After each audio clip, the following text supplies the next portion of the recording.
Hey, what's up, LHS? This is Cameron Wisdom. This is 4th and 6 Inches, your average man sports show, live from the frozen tundra. Today we're going to be talking about the NFL. So to get started off, let's talk about the Pats. They don't have Rob Gronkowski. How's that going to work out? I'm not 100% sure because he's a huge part of their offense. Right. And that's taking away a lot, just him going into back surgery. Right. And he definitely is, but anytime he's out, his number one target goes back to Julian Edelman. Mm-hmm. And even without Gronkowski, they still have Martellus Bennett in that tight end. So Yep. Yeah, I think they'll be fine without Gronk. He's a good tight end. All right, so let's talk about the Cowboys. A lot of hype around them right now, but just how good are they? Is this even a question? seems unstoppable.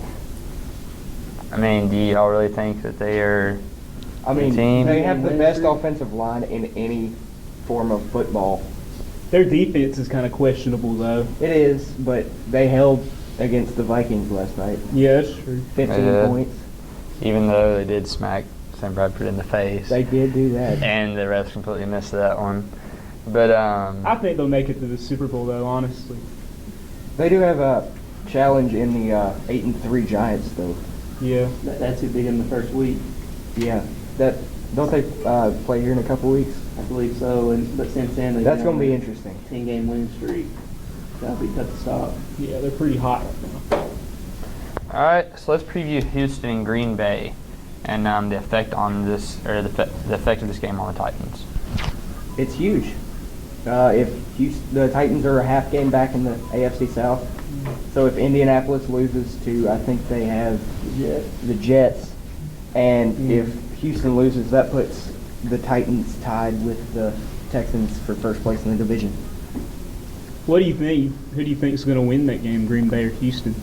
It's tough to tell because Brock Osweiler cannot play outside of Houston. Mm-hmm. I think they're 5-1 at home and 1-5. Are they at Lambeau, too? Yeah, it's at Lambeau. Yeah, I think you can bet on Green Bay winning that game. Yeah. Yeah, Brock Osweiler hasn't found it at all, really. $72 million for a quarterback that can't play on the road. I don't understand that. All right, well, let's talk about last night's game, a recap of it. I mean, Dallas obviously they ended up winning, but I mean, what do you think led up to that? Them and I mean, Minnesota gave them a run. Minnesota has just utterly collapsed this season. Yeah.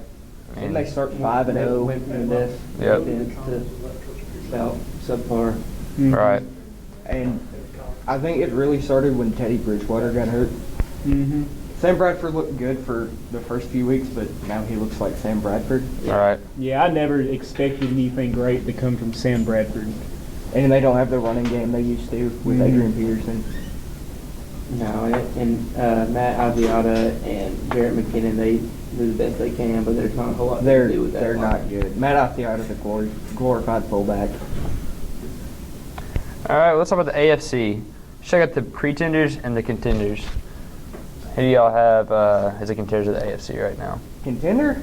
I definitely would be wary of the Bills, even though they're third in their division right now, because they can get hot at any moment in these last 5 or so games. Yep. You have anything to say about it? Yeah, I'd watch out for the Bills too. I'm gonna keep my eye on Kansas City and Oakland as well, because Kansas City's defense is pretty solid, and Oakland, Derek Carr, they're pretty hot right now too. And the Titans and the Colts, if they can figure something out, they'll be they're already pretty close to the top of their division, so All right. you know they're two tough teams to beat right now, I believe. So about the NFC, same question. Who are your contenders in the NFC? Definitely Dallas. Well, yeah, of course. Yeah. Because they're 11 Yeah. and 1. But you still can't count out Seattle. And I know I said that last week, but they are dangerous. Russell Wilson strives in the playoffs. That's whenever he likes to. He doesn't make very many mistakes at all. Right, He's a clutch always player. on point. Yep. All right, well, let's go ahead and look at fantasy stats from Brett. All right, so this week I got, for my fantasy breakouts, I got Jameis Winston as my quarterback taking on San Diego.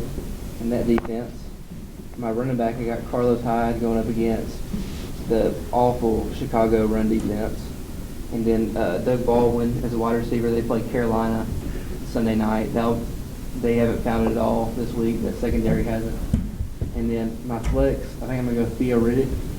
Okay. He'll be able to run a lot on New Orleans as well as catch out of the backfield. Okay. That's a specialty. My defense, probably the Ravens. They're taking on Atlanta, so that'll be a pretty tough game, as well as Matty Ice has been able to break through. Yep. And the kicker, I'll go with Matt Bryant. They have the Chiefs this week, and so I believe that they'll get stopped and they'll have to kick it down the stretch. Brantley, who you sitting this week? Well, this week I'm definitely sitting Cameron Newton, goes up against Seattle, who I personally think is one of the most overrated quarterbacks in the NFL. My running back, my running back, I'm sitting Kenny Stills this week against Baltimore. Wide receiver, Emmanuel Sanders. And then the flex, I'm going to sit Kenny Britt going up against New England. I'm going to be honest, I forgot Kenny Britt played NFL football. So did I, ever since he Yeah. left the Titans. And then defense, I'm sitting the Jets against Indianapolis because, I mean, come on, it's the Jets. And then kicker and Boswell going up against the Giants. All right, guys. And that's all I have today for you, LHS. Thanks for watching. 4th and 6 inches. See you later.